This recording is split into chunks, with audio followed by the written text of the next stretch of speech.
L'évêque d'Anvers vient de relancer un débat explosif dans l'Église catholique. En effet, il souhaite ordonner prêtres des hommes mariés. Alors on peut se poser la question, la fin du célibat des prêtres en Belgique et plus largement en Europe, mais surtout, est-ce vraiment une révolution ou plutôt une illusion?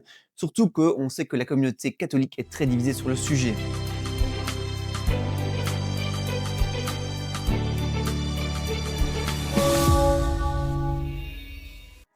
L'idée de l'évêque ne vient pas de nulle part, elle vient d'un un constat que nous pouvons faire également.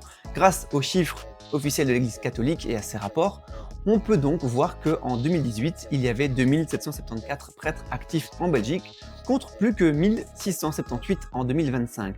C'est donc une diminution de 39% en l'espace de 7 ans.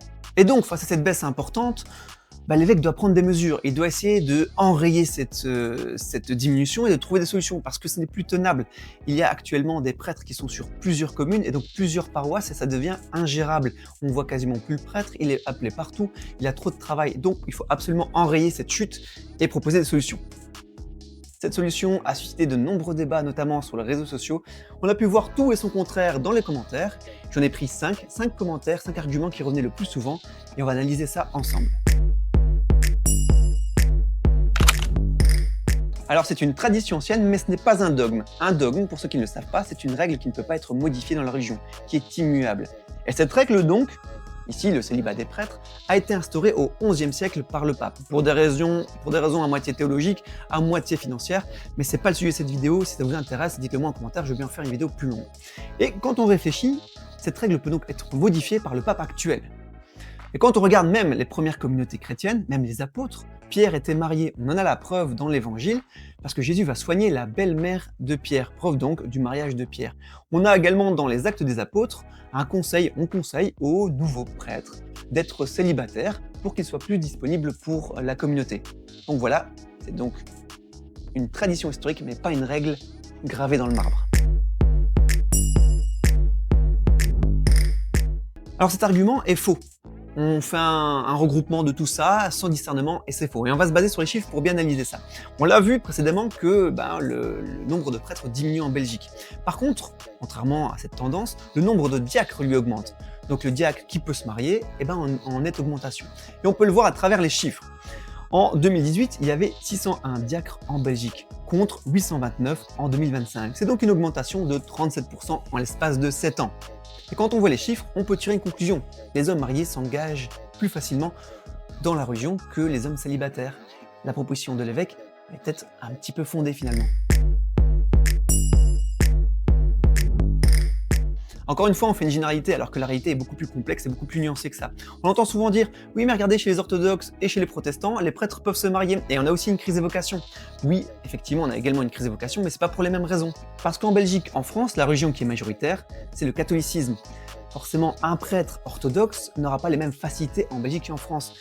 En France et en Belgique, il faudra que s'il est marié, que sa fonction permette de s'occuper de sa famille, d'avoir un niveau de vie assez correct pour pouvoir entretenir le foyer, élever des enfants.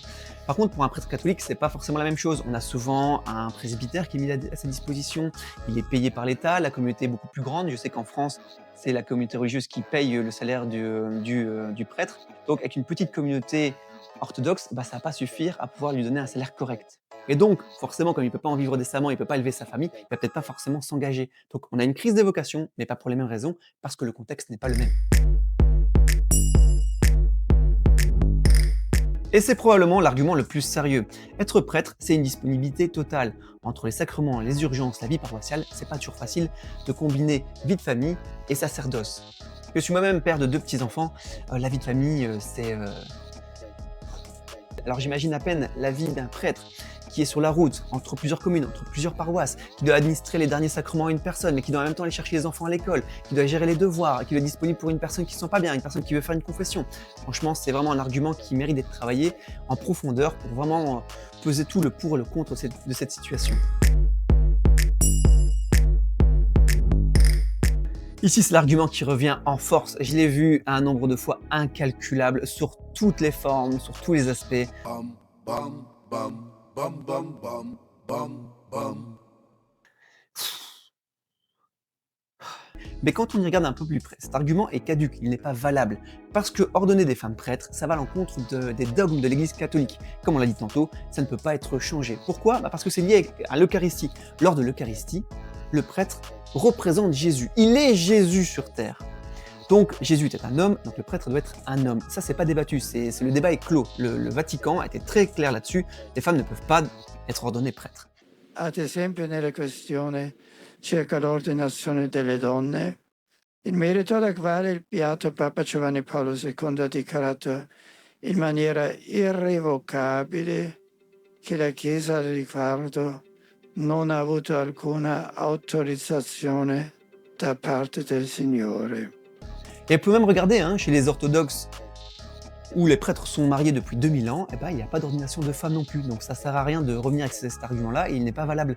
C'est pas parce qu'on va ordonner des prêtres mariés qu'après on va ordonner des femmes. Non, ce sont deux sujets totalement différents, qui n'ont aucun lien entre les deux. Alors bon, on pourrait également parler de ce que font les protestants en Angleterre, mais ça c'est un autre sujet, ça mériterait une vidéo à part entière. Mais bon, restons concentrés. Et j'aimerais bien vous faire part d'un petit témoignage. Quand j'étais à l'école, mon professeur de religion m'a expliqué qu'en fait, il avait dû choisir. Il se sentait appelé en même temps par Dieu, mais en même temps appelé également à fonder une famille. Il a choisi donc l'amour, il a choisi de fonder une famille, et finalement il est devenu diacre. Je pense que si on avait pu ordonner des hommes mariés, il aurait été le premier à s'engager. Et je pense qu'il aurait été un très bon prêtre. Bon, il est diacre, donc c'est quasiment la même chose, mais je pense que voilà, on perd des fois des prêtres qui peuvent être très talentueux à cause d'une règle qui est millénaire, mais qui peut peut-être être débattue. Alors honnêtement, je ne sais pas trop comment me positionner par rapport à cette proposition. D'un côté, ça pourrait régler le déficit de prêtres, mais d'un autre, on l'a vu, joindre la vie de famille avec ce travail-là, c'est pas toujours facile. Voilà, je pense que ça mérite encore débat, ça mérite encore réflexion. D'ailleurs, dites-moi ce que vous en pensez en commentaire, vous êtes pour ou vous êtes contre. Merci d'être resté jusqu'à la fin. Dans une prochaine vidéo, on débattra d'un autre sujet assez brûlant en Belgique. Si tu veux pas la rater, je t'invite à t'abonner. D'ici là, prends soin de toi, de ta famille, de ton entourage, et que Dieu te garde.